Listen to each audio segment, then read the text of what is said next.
เอาเว้าเลยเอาถูกความขอบใจ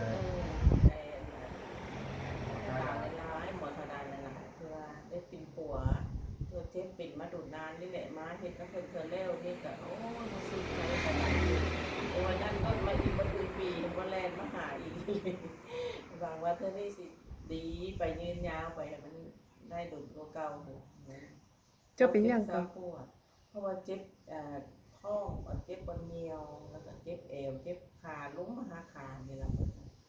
แล้วมื้อนี้บิดรู้สึกเป็นจังได๋เฮ็ดมาแล้วก็รู้สึกว่ามันแบบคือว่าสดชื่นขึ้นแดไปบ่เจ็บมันก็คือว่ายังลงมาได้แล้วบ่100%เทื่อรู้สึกว่าดีไปมื้อหน้าก็ค่อยมาใหม่เนาะจังซี่นะเอาเฮ็ดไปเท่านั้นเล็กละน้อยนี่แหละบ่นั้นบ่นี่แด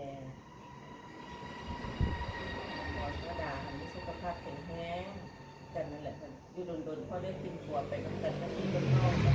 นี่แหละไอ้น้องเขาทั้งหลายนี่แหละ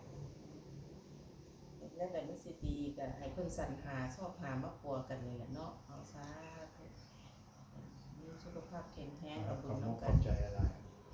เอาสักลงว่าบ่รู้เจ้าเป็นจังได๋ ผมรู้สึกว่าตาว่างขึ้นหลายวันนึงคือว่ามัวเพิ่นบีบสันหลังให้แล้วก็คือว่าตาว่างๆขึ้น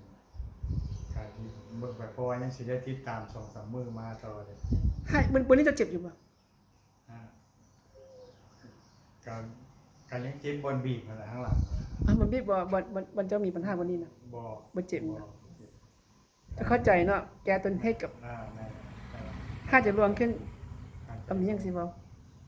บ่มีหยังแล้วก็แปลว่ามันยังสิได้เว้าอีก ขอบ หลาย ใจหลายๆ ขอบใจหลาย